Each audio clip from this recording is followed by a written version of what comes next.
तो भारत अमेरिका के संबंधों में सुधार की इस समय कोई भी गुंजाइश नहीं दिखाई दे रही है।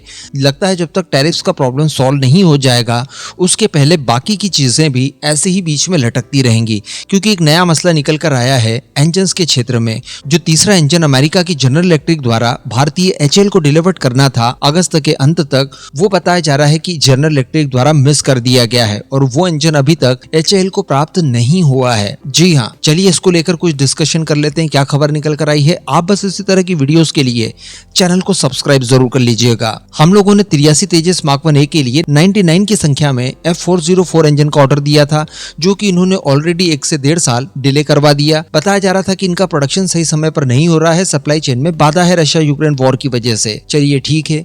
उसके बाद इन्होंने प्रॉमिस किया भारत को कि हम लोग हमारी प्रोडक्शन क्षमताओं को लगातार बढ़ा रहे हैं और जल्द से जल्द आपको डिलीवर कर देंगे। मार्च मंथ में इन्होंने पहला इंजन डिलीवर किया, दूसरा इंजन हमें डिलीवर किया था जुलाई 2025 में। इसके बाद इनका कमिटमेंट ये था कि अगस्त में तीसरा इंजन मिल जाएगा और अक्टूबर आते आते हम लोग 3 से लेकर 5 इंजन और आपको डिलीवर कर देंगे। अब अगर ऐसा पूरा सही समय पर होता तो ये हमारे लिए काफी बेनिफिशियरी होता, क्योंकि लगभग 10 तेजस मार्क 1A हम लोगों ने बनाकर तैयार कर लिए हैं HAL द्वारा। उनमें केवल इंजन की कमी है। ये जैसे ही इंजन मिलते हैं उनके अंदर इंटीग्रेशन करके भारतीय वायुसेना को ये सौंपे जा सकते हैं, लेकिन वही इंजन की डिले एक बार फिर से इनके द्वारा करवा दी गई है। बताया जा रहा है कि इस समय जो 2 तेजस तैयार किए गए हैं शुरुआत के, एक नासिक फैसिलिटी वाला और एक बेंगलुरु वाला, इन दोनों में इस समय हथियारों की टेस्टिंग और इंटीग्रेशन सर्टिफिकेशन का काम चल रहा है और ये आने वाले कुछ समय में भारतीय वायुसेना को डिलीवर्ड भी कर दिए जाएंगे जैसे ही हथियारों की टेस्टिंग वगैरह पूरी होती है तब। लेकिन बाकी की जो विमान है उनके लिए इंजन की प्रॉब्लम एज इट इज बनी हुई है और कारण यही है कि अमेरिका द्वारा सही समय पर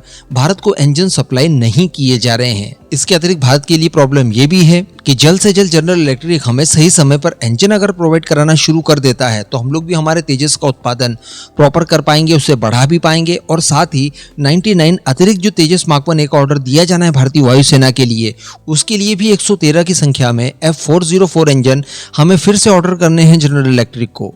तो अगर पहले ही समय पर नहीं आएंगे तो दूसरे वाले बैच के इंजन हम लोग भला कब ऑर्डर करेंगे। अब हमें ऐसा लग रहा था कि चूंकि $1 बिलियन की ये नई डील होने जा रही है जिसमें हम लोग 113 इंजन खरीदेंगे, तो इन सब चीजों को देखते हुए जनरल इलेक्ट्रिक हर हाल में इंजन की डिलीवरी सही समय पर करना शुरू कर देगा, लेकिन वो अभी तक नहीं हो पाया है। और तेजस मार्क 1A मार्क 2 इन सब की परियोजनाएं हमारे लिए कितनी इंपॉर्टेंट है इसको बताने की आवश्यकता आपको नहीं है। तो निश्चित तौर पर भारत अमेरिका के जो संबंध खराब हुए हैं उसका असर अब हमारी डिफेंस डील्स के ऊपर पड़ना शुरू हो चुका है, लगभग यही माना जा सकता है। अब यहाँ पर समय आ चुका है कि बाकी मामलों की तरह इस मामले में भी अब हम लोग किसी वैकल्पिक इंजन की ओर देखना शुरू कर दे और उसको लेकर जितना हो सके उतना जल्दी कोई बड़ा स्टेप जरूर उठाएं, क्योंकि अगर ऐसा ही चलता रहा तो ये लगातार इसका मिसयूज करते जाएंगे और भारत की नस दबाते जाएंगे। इस पूरे मुद्दे पर अब आपका क्या मानना है नीचे कमेंट करके जरूर बताइएगा।